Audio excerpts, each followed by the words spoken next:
Hello guys, and welcome back to another Cafcast! Today, we are back here in the wonderful world of Jurassic World, and I need to eat some food because I'm getting pretty hungry. You can see I've got a few different items on me today, which is pretty exciting. We've got the bits and pieces, the raw materials that we need to add an animal to our new aquarium. As you can see, I have been very, very busy doing the sand trick to try to get the stacks done in a certain specific order and then putting buckets of water down so that there's no weird flowing water inside here.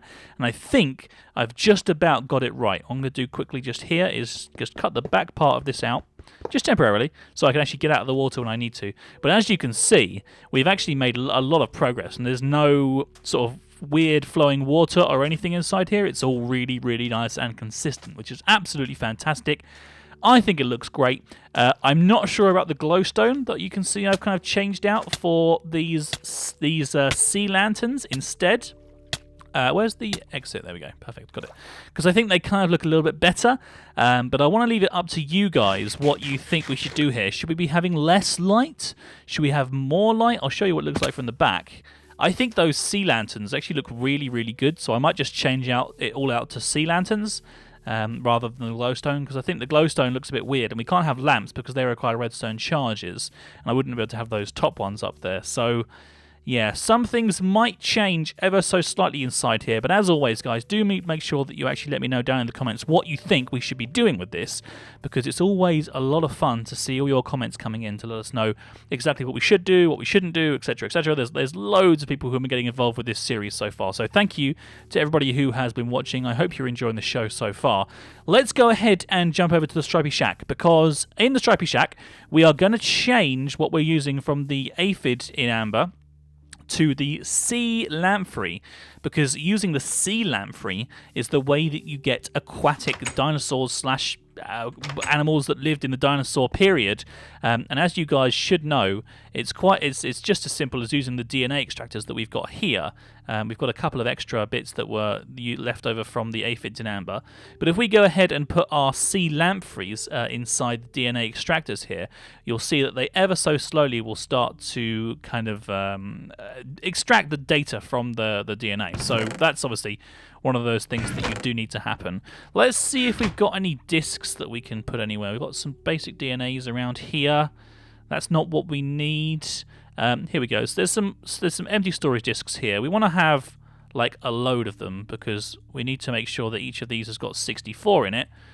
Because if it doesn't, then it's not going to work very well, is it? That's not going to be good. So we're just going to have to grab a few from here, 3 from here. That should be enough. There we go. Right.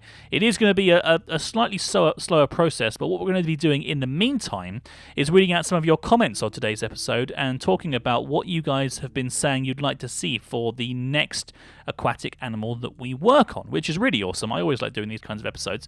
And it seems like there are a lot of people out there who have some really strong ideas about what they want to see in the first aquarium. So it needs to be something that's a bit smaller. And if it's not, then it's going to be very difficult to do anything with, because obviously that means that we could have a lot less of them.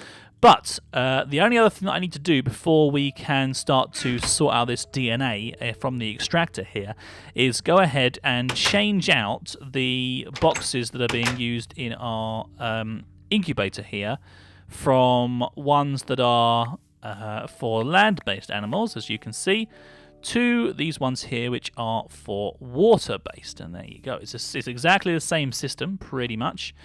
We just have to use the aquatic versions, the water cages, as opposed to the regular cages. Because otherwise, the fish would drown in air rather than drown in water, and that would be just the worst. So, yeah. Anyway, so as you can see, we are starting to get some through almost immediately here.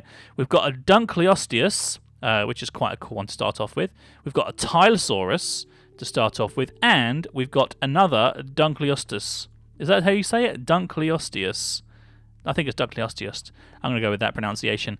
So it's pretty exciting, actually, because there are going to be a lot coming through, and we'll stick around here for now, because I do want to have a look at... Well, I'll tell you what we'll do. We can come back here in a minute, because there's room for 4 DNAs in each of those, so we can let time pass for a little bit whilst I'm reading out all the different choices that you guys have made on the comments. what I will do is I will go ahead and eat some more pork chops and then take us over to the Dilophosaurus exhibit, because I know there are a lot of people that wanted to go and see some more of the Dilophosauruses and how they're sort of growing up, if they're getting like bigger and all that kind of stuff. It's all really exciting things. I don't think they've grown too much. They do grow quite slowly in Jurassicraft, which is not necessarily a bad thing, because there's no rush. You know, it's quite exciting to have them growing sort of glowing. That's not the right word. Growing slower rather than faster. But you can see that they have grown, like, that's pretty much like 1.5 times the size of what he was before. He's grown by about sort of 25%, I would say. And these ones as well, they're all doing really well. They are getting a bit bigger. Look, there's one over here that looks like he's even bigger. But they're all here. 1, 2, 3, 4, 5, 6, 7, and there's one more somewhere. No, there's 4, 5, 6, 7, 8. Yeah, there is 8 in here. There we go. Spitter! Good to see you, Spitter. You're doing well. I mean, actually, you're actually quite a beautiful dinosaur, aren't you? You're quite... Look at this. I'm going to take a little... If any of you guys want to take wallpaper screenshots, then I suggest you do so with like pictures like that, because it's always fun to mess with the dinosaurs and work with them. So we'll stick around here then. What I'll do is I'll let you guys just kind of enjoy the scenery whilst we have a look at the comments. Now, as I say always, guys, don't forget that whenever you leave a comment on my videos, make sure that you like the video and subscribe to the channel. Those things make it come through to my app that I use to be able to do this for you guys in the episode, which is always really exciting. And always don't forget to leave your Minecraft name as well. Just at the end of your comment. Doesn't need to be a specific thing. Just at the end, you just say Minecraft name, you know, whatever it is. It's nice and straightforward, because what that essentially means that you guys get to be involved with is having yourselves put onto the Jurassic Road as well, which is fantastic. We've actually had 139 different votes for the aquatic dinosaur, which is amazing. Like, a lot of people out there are really interested in a lot of different dinosaurs. Andrew Ryoma, for example, says he wants the Dunkleosteus. Kevin Ruiz says the Tylosaurus, and call it Taylor Swim. I love the idea of the name being Taylor Swim. That's very, very cool. Clever. Good work, Kevin. Yeah, that's really awesome. Chuck says the Dunkleosteus, or the Mosasaurus when it comes into the game. I'm not sure about the Mosasaurus actually being in this right now. I don't know. You'll have to double check for me. Mosasaurus vote there as well from Toddy Wadsworth. Who else have we got here? Megalodon from Noel Casanova. Wow, that's quite a good one, isn't it? That's awesome. It looks like, actually, there's quite a lot of Dunkleosteus. Gaming Tiger says Dunkleosteus would be cool. I was going for a Tylosaurus, but putting a pool of sorts would be good for next aquatic dinosaur. That sounds interesting. Okay.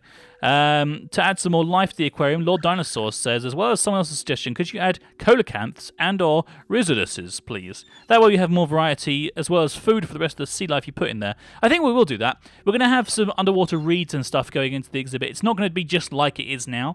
It's kind of what it is, because a lot of people are going to be worried about the fact that all the exhibits are going to look like that, and that's not the case. We are customizing our exhibits for the land and also for the dinosaur as well.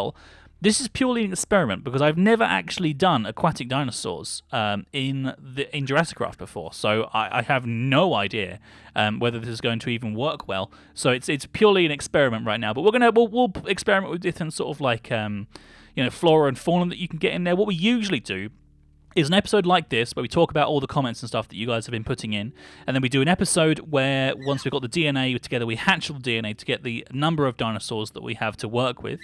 Then we do a naming ceremony episode, and then we usually do a sort of like sprucing up the exhibit episode as well. So that will definitely be coming.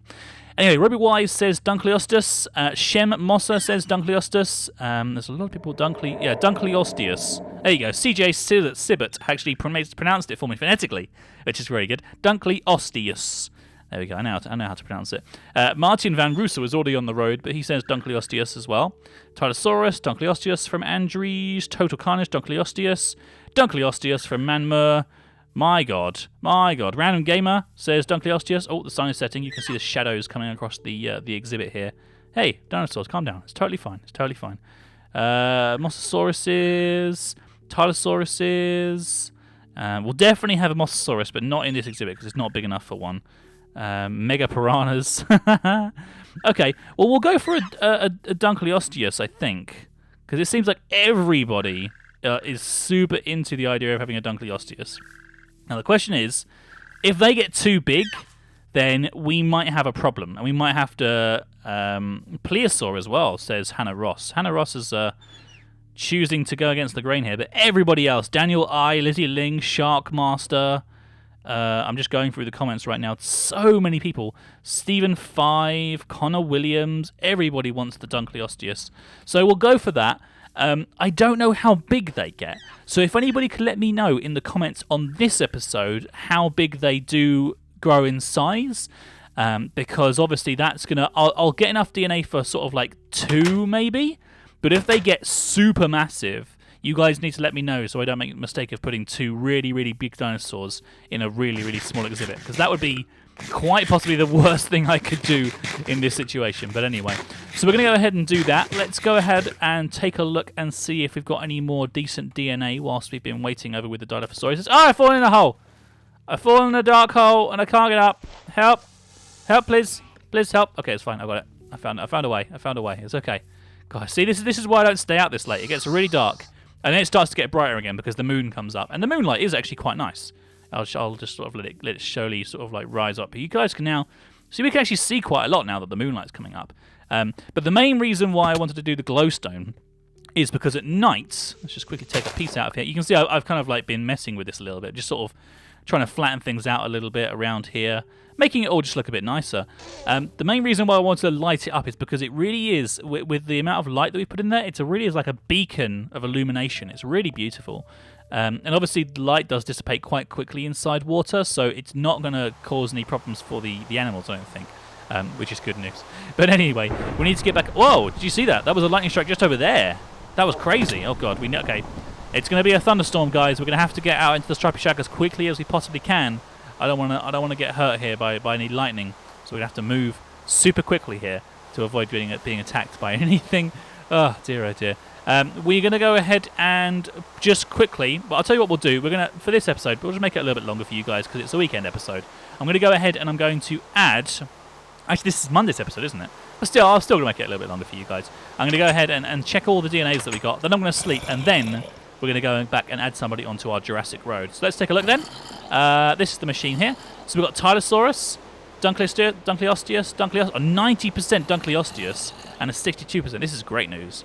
A Dunkleosteus, a Tylosaurus, a Tylosaurus. Well, it looks like we know which dinosaur we're going to be doing next, apart from the Dunkleosteus. It's going to be the Tylosaurus, isn't it? We'll make a Tylosaurus exhibit at some point, I think. That could be quite cool. We've got plenty of DNA, though, so let's go ahead and just quickly whip to the combinator. 70 and 26, 90, and let's see if we can find a... Well, there's a 6 and a 4 here, which makes 10. So we'll do the 6 and a 4, and then we'll put that with a 90, and then that'll do that. So we've got at least... Oh my god, there's a big explosion. We've got at least enough DNA for doing 2 of these Dunkleosteuses. Let me know how big they get, guys, because we might need to... I can't sleep because there's monsters outside. We might have to change what we decide to do here. But I don't mind having more than one, if you guys think it's how it should be done. See you later! Is that it? Is that everybody? I can hear another one, but let's see if we can sleep. Nope, we can't. Oh, came back here. God damn. Get out of here, zombie. Get out of here, zombie. I'm trying to sleep. Don't you dare disturb my sleeping patterns. There we go. Oh, dear, oh dear. Right, let's have a little sleep. Wait until the morning. There we go. Perfect. I had a nice little relaxing rest there. The zombies are still outside pestering me. But there we go, guys. So Dunkleosteus it is. That's what we'll be working on for the next episode. I will get the DNA ready, and then we will go into the incubator. We'll hatch it all up. We'll put the 2 of them or 3 of them, depending on how many DNAs I get and depending on how big they get. So you guys definitely need to let me know in the comments of this episode. And next time, we'll come back and we'll actually hatch them and see what they look like, which will be very exciting. So you don't want to miss tomorrow's episode. Anyway, thank you very much for watching, everybody. I hope you are enjoying the show today. What we're going to be doing quickly here is just adding somebody onto our donator road. See, Luke today has changed. He is now a manly man. Good job, Luke. You've changed your look. That's always a good thing. Let's go ahead and put somebody into this spot here. And as always, if you leave your Minecraft name in the comments when you like our videos and subscribe to the channel, you get a chance of becoming part of our little team here. So let's go ahead and look on the last episode and find out if anybody out there wants to become part of our team. I know a lot of people do. We have at least 40 people who are waiting to get onto the road. But keep commenting, guys, and keep leaving your Minecraft names when you make your comments. Don't just do it once and expect to get in, because chances are you'll probably be missed, which is a bit of a shame. But anyway, we've got Jordan Chave here, who says, I like your vids, they're the best, and please, my Minecraft name is Jordancha 2002. Let's try it, see if it works. Jordancha 2002, that's 2001, 2002. Jordancha, congratulations, my friend, you are now part of our Jurassic Road. Look at this. His name is Jordan Chase, Chave, Chave. Chave. There we go, Jordan. Thank you very much for commenting and leaving your name. That's essentially how you get involved with the show. You need to turn 90 degrees there, my friend. Otherwise, you're going to be facing the wrong way, which would be super lame. There we go. Perfect. Okay, Jordan, welcome to the team. You're still not facing the right way, Jordan. Are you struggling? I think I need to give you a 90 rather than 20. Until next time, guys, I've been Caf of the Cafcast. Thank you very much for watching. I hope you enjoy the aquarium. Please do comment and let me know what you think we should be doing with this, how we should be changing it, and I'll see you all next time. Doug's giving me a fish. Thanks, Doug. See you later. Bye-bye. You've been watching the Cafcast. We hope you have enjoyed the show. Don't forget to check out all of our other videos. Oh, and be sure to subscribe to us if you like what you see. That way I'll know to make more and that you really like me. So, you've been watching the Cafcast. We hope you have enjoyed the show. Don't forget to check out all of our other videos.